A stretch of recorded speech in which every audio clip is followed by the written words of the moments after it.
ഞാനും ഇപ്പോൾ നിൽക്കുന്നത് ബാലമ്പുള്ള സിറ്റിയിലാണ്. സിറ്റി എന്നൊക്കെ പറയുമ്പോൾ നിങ്ങൾ വിചാരിക്കും വലിയ ഏതോ സിറ്റിയാണെന്ന്. അങ്ങനെയുള്ള സിറ്റിയൊന്നുമല്ല ഇത്. ഇത് തൊടുപുഴയ്ക്കടുത്തുള്ള ഒരു മലയോര ഗ്രാമം. ഇവിടെ സംവിധായകൻ ലാൽ ജോസും സിന്ധുരാജും ഗോകുൽദാസും ചേർന്നൊരുക്കിയ ഒരു സിറ്റി, ബാലമ്പുള്ള സിറ്റി. ഈ സിറ്റിയിൽ ഒരുപാട് വെടിക്കെട്ട് കഥാപാത്രങ്ങളുണ്ട്. അവരൊരുക്കുന്ന രസകരമായ സന്ദർഭങ്ങളാണ് ഇനി നിങ്ങളെ കാത്തിരിക്കുന്നത്. ബാലമ്പിള്ള സിറ്റി എന്ന പേരിൻ്റെ ഉടമസ്ഥാവകാശം ബാലമ്പിള്ളയ്ക്കാണ്. ലോകത്ത് സ്വന്തമായി സിറ്റിയുള്ള ഒരേ ഒരാളാണ് ബാലമ്പിള്ള.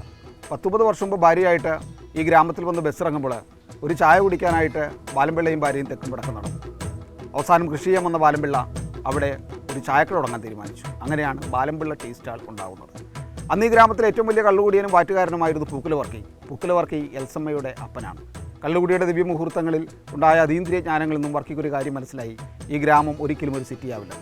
ആ ബോധത്തിൽ നിന്നാണ് ബാലമ്പിള്ള ടീ സ്റ്റാളിൻ്റെ താഴെ കരിക്കട്ട കൊണ്ട് ബാലമ്പിള്ള സിറ്റി എന്ന പൂക്കുല വർക്കി എഴുതി വെച്ചത്. അങ്ങനെ ബാലമ്പിള്ള സിറ്റി ഉണ്ടായി. ബാലമ്പിള്ള സിറ്റിയെ ഉണർത്തുന്നത് എൽസമ്മയും പാലുണ്ണിയും ചേർന്നാണ്, പത്രക്കാരിയും പാൽക്കാരനും.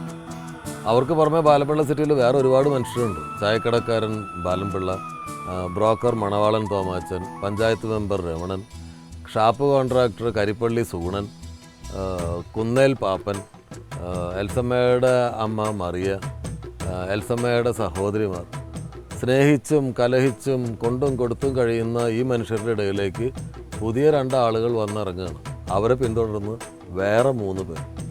ഇത് ബാലമ്പിള്ള സിറ്റിയിലെ ജൈവ വ്യവസ്ഥയിൽ ഉണ്ടാക്കുന്ന മാറ്റങ്ങളാണ് പിന്നീട് നമ്മൾ കാണാൻ പോകുന്നത്.